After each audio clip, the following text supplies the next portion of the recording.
Welcome back to Jameel Cast, where we explore ideas and innovations shaping the future of our world. Join us as we uncover perspectives and insights at the intersection of purpose and progress, featuring voices from across Abdul Latif Jameel's international network of businesses. This is Alex, your AI host. In today's episode, we're diving into one of the most transformative shifts shaping our world, the rise of electric vehicles, and how the Middle East is finding its place in this global revolution. To help us explore this fascinating topic, I'm delighted to be joined by Sophie, our guest today. Sophie has been following the electric vehicle market across the region closely and has some incredible insights into how this transformation is unfolding. Sophie, welcome to the show.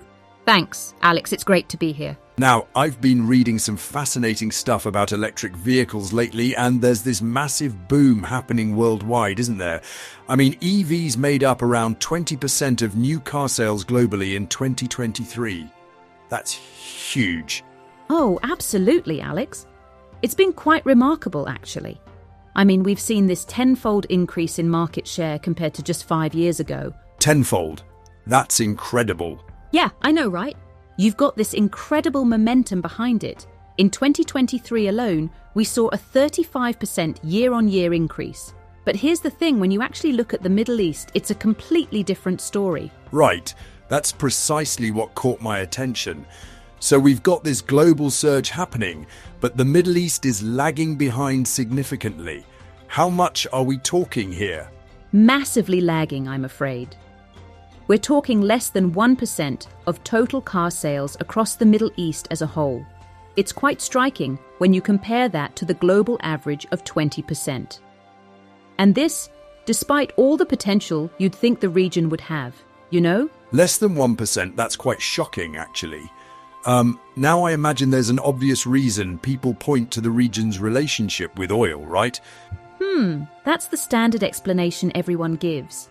I mean, oil generates more than $1 trillion of revenue annually in the region, and it's projected to keep growing by almost 4% each year through the end of the decade. So true. It surely is, because there's always been this deeply ingrained relationship with fossil fuels that's been incredibly profitable. So why change what's working, I mean? You did mention that despite all the potential, what potential are we talking about here? I'm curious.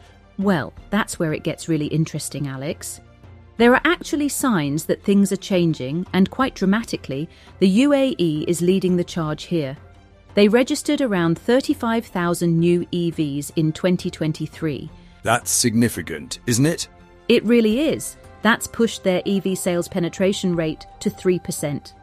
Now, that's still, considerably lower than the global average, but when you compare it to other Gulf states like Qatar at 0.6% and Saudi Arabia at just 0.1%, I mean, the UAE is absolutely miles ahead. So the UAE is becoming the success story of the region. What's driving that? I mean, what are they doing differently than everyone else? Well, they're being incredibly ambitious about it, Alex. The UAE is hoping that half of all vehicles on their roads will be electric by mid-century. And this enthusiasm is starting to be contagious across the region. Half by 2050. A massive transformation from where they are now, isn't it? And you mentioned it's becoming contagious. What does that actually look like in practice? Well, industry watchers are expecting this momentum to spill over into other Middle Eastern markets quite rapidly. Deloitte's done some forecasting that's it's quite eye-opening. They're predicting the Middle East EV market could reach $7.65 billion by the turn of 2028. $7.65 billion. And what's it worth now, just for context? $2.7 billion in 2023. So we're talking about, almost tripling in value over 5 years. It's remarkable. That's extraordinary growth. But I'm curious, what's actually driving this change? Because if it was just market forces, surely we'd have seen this happening earlier, right? You're absolutely right to ask that. The key is government intervention. We're seeing legislative initiatives launched across the region to hasten EV's journey into the mainstream, and it's happening at the highest levels, Alex. Give me some examples. What kind of initiatives are we talking about exactly? Well, let's start with Saudi Arabia. The Saudi Arabian Standards Organization is currently fine-tuning regulations for EV use on public roads. But more importantly, the Saudi Public Investment Fund is backing this with serious money. We're talking billions of dollars to companies like Hyundai and Lucid Motors to start manufacturing EVs in the country. Wait, Lucid Motors, they're actually manufacturing in Saudi now already? Yes. Lucid's first factory opened in Jeddah in September 2023. And get this, the Saudi government has committed to purchasing up to 100,000 Lucid EVs over the next decade. That's putting your money where the value is, isn't it? 100,000 vehicles. That's a massive commitment. That's not just supporting the industry, that's practically guaranteeing its success. So, are there just partnerships? Oh no, not at all.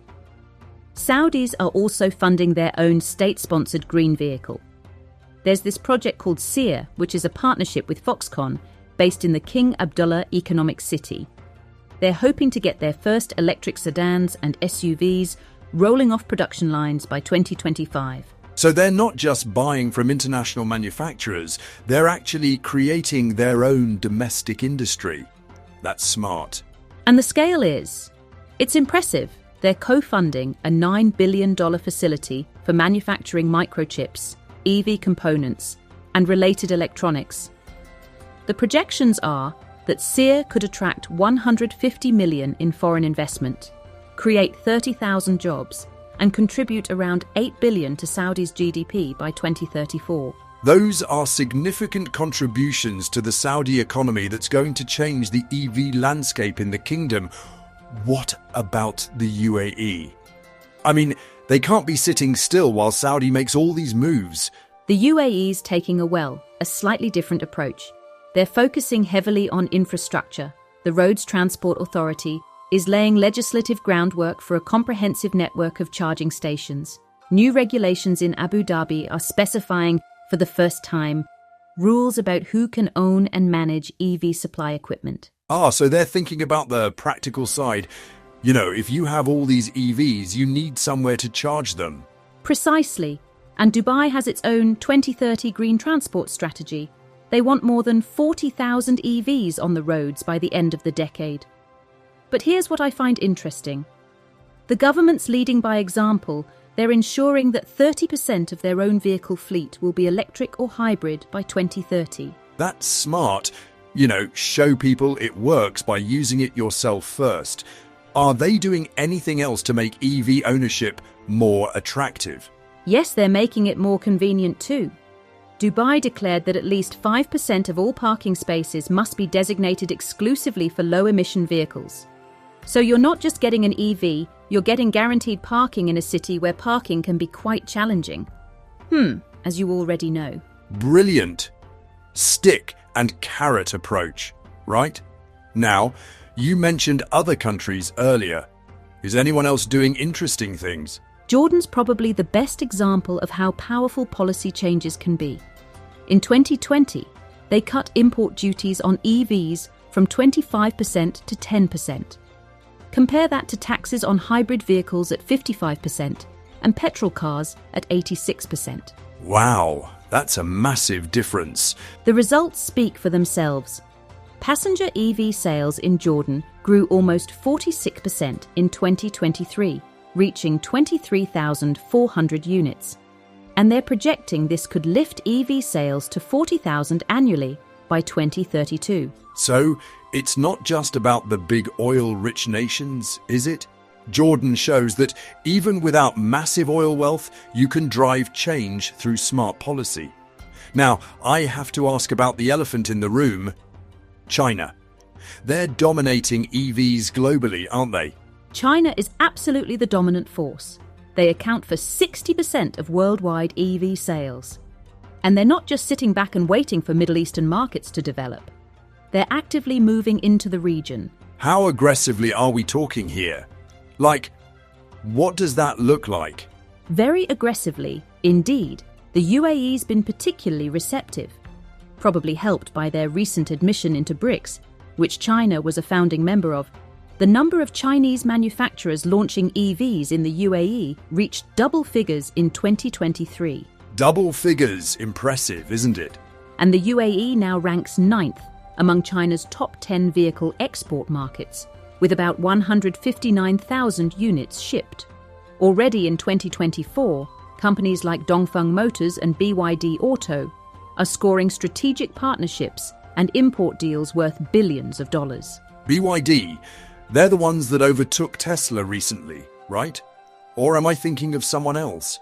That's right, and they're growing their Middle Eastern presence quite strategically. In Jordan, they're competing effectively with established brands like Tesla and Volkswagen. In Egypt, they're focusing particularly on the taxi market, which is, well, it's quite clever because taxi drivers are very price sensitive and need reliable, efficient vehicles. Smart strategy, win over the commercial users first. But I'm wondering about the challenges. I mean, this all sounds very promising, but surely there are significant obstacles to EV adoption in the Middle East. Oh, absolutely. The infrastructure challenge it's enormous. If manufacturers can't source batteries locally, or if buyers face inadequate charging options, people will simply revert to fossil fuel alternatives. It's that simple. Right. You need the whole ecosystem to work. What's being done about that? Well, several countries are moving quickly. The UAE unveiled plans this year to construct a 40 gigawatt-hour gigafactory in Ras Al Khaimah to produce battery cells. It's part-funded with $3.2 billion from US-based battery maker StateVolt, so they're not just importing batteries, they're building local production capacity. That's smart thinking. Batteries truly are a big part of it. Well, and they're also planning the region's first battery recycling facility. It's a partnership between the UAE's Ministry of Energy, Lohum, and BR Group. They'll process up to 3,000 tons of lithium-ion batteries annually. Smart. They're thinking long-term, aren't they? It's not just about making batteries, but what happens when they reach end of life. What about charging infrastructure specifically? Are they building enough stations?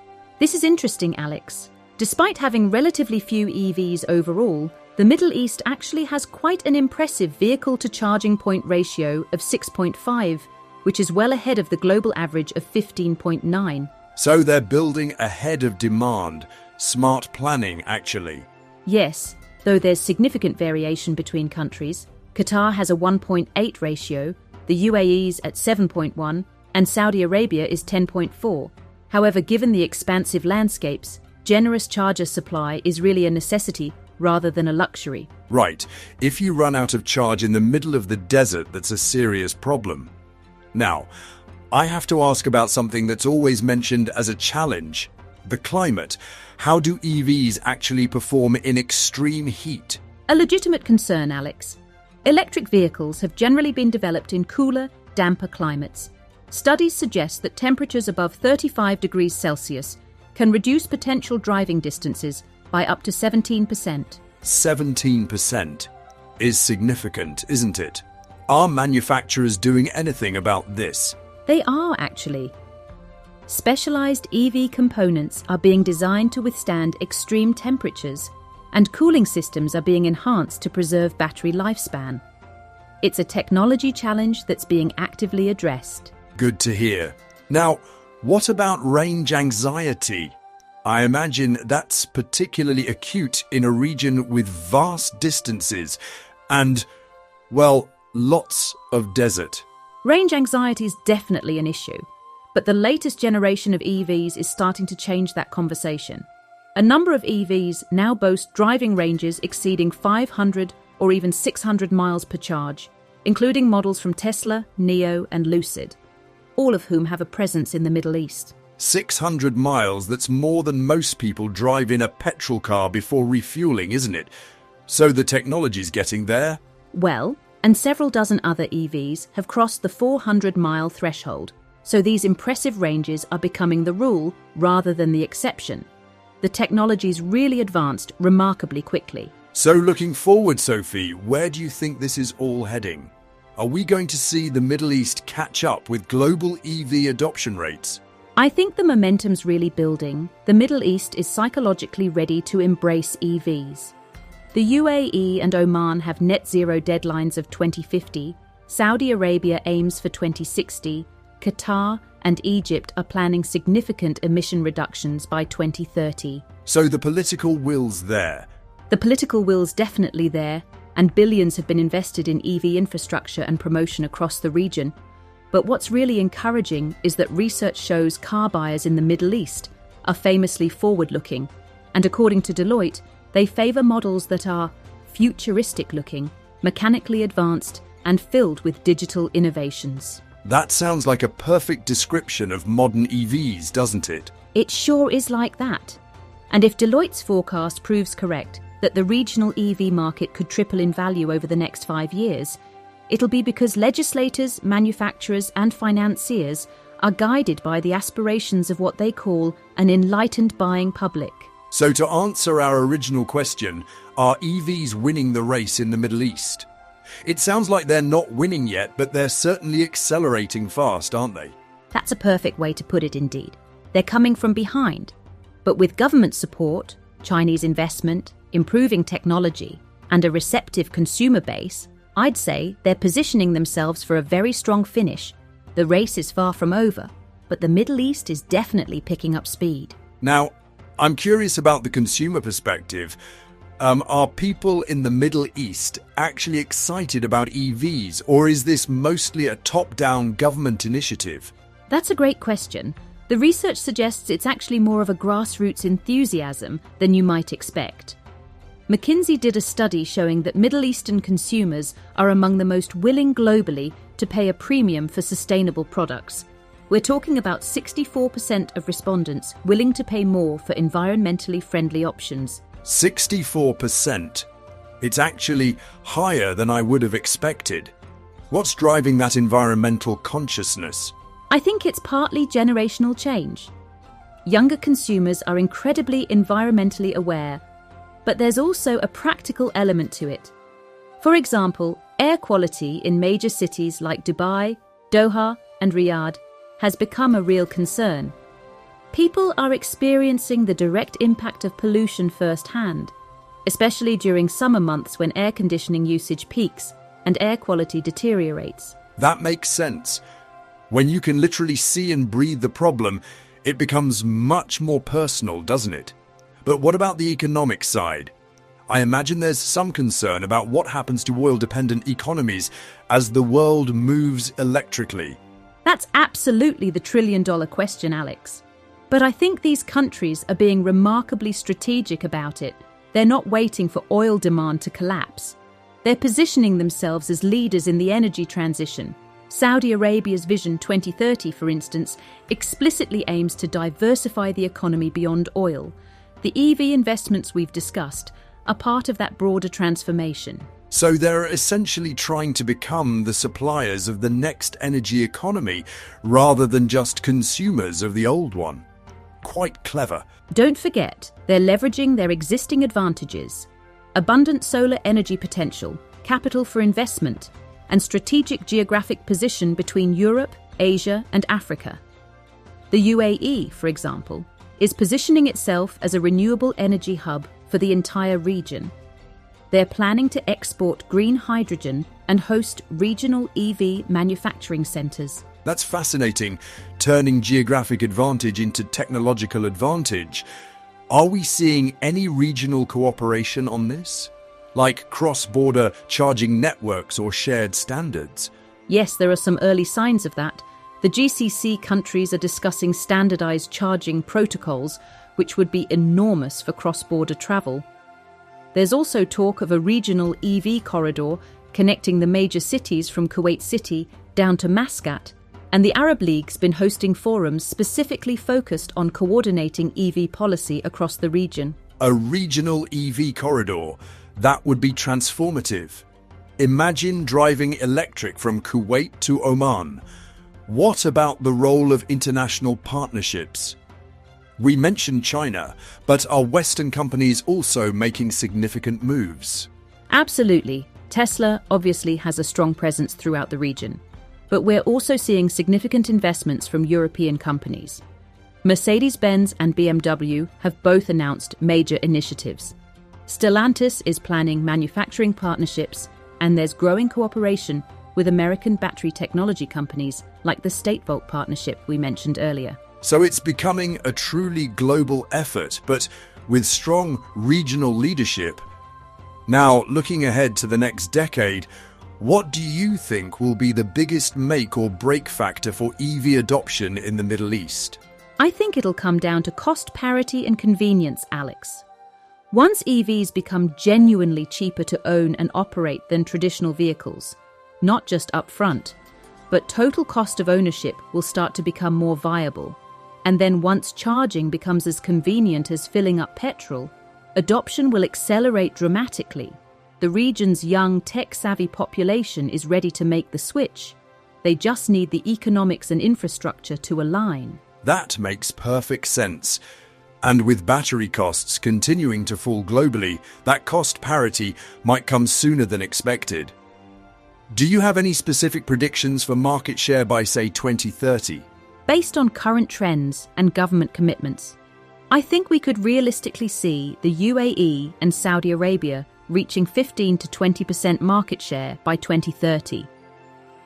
That might sound modest compared to Norway or China. But remember, we're starting from less than 1%. That would represent explosive growth. Other Gulf states might reach 8 to 12%, which would still be remarkable progress. Those numbers would represent a complete transformation of the automotive landscape in the region. It's really quite remarkable to think we might be witnessing the beginning of the end of the oil-powered car era, even in the heart of oil country. Absolutely on point. I think that's what makes this story so compelling, is that the Middle East isn't just adapting to change, it's actively driving it. From manufacturing EVs locally to building the charging infrastructure of the future, the region's writing its own chapter in the global energy transition. It's a fascinating reversal of the traditional narrative about oil-dependent economies being resistant to change. Brilliant, Sophie. Thanks for such an insightful deep dive into the Middle East EV market. It's been absolutely fascinating to explore how this region's navigating its transition from oil dependency to electric mobility. Thank you, Alex. It's such an exciting space to watch. Lots of challenges, but enormous potential. The next 5 years are going to be so crucial. And thanks to everyone for tuning in. Stay connected with Abdul Latif Jameel for more insights on sustainable innovation and the future of transport across the region. Until next time, keep your engines, well, electric. You've been listening to Jameel Cast, the official podcast of Abdul Latif Jameel. For more insights and conversations shaping our future, follow us wherever you get your podcasts or visit alj.com to read our Perspectives articles. Thank you for joining us, and until next time, stay curious.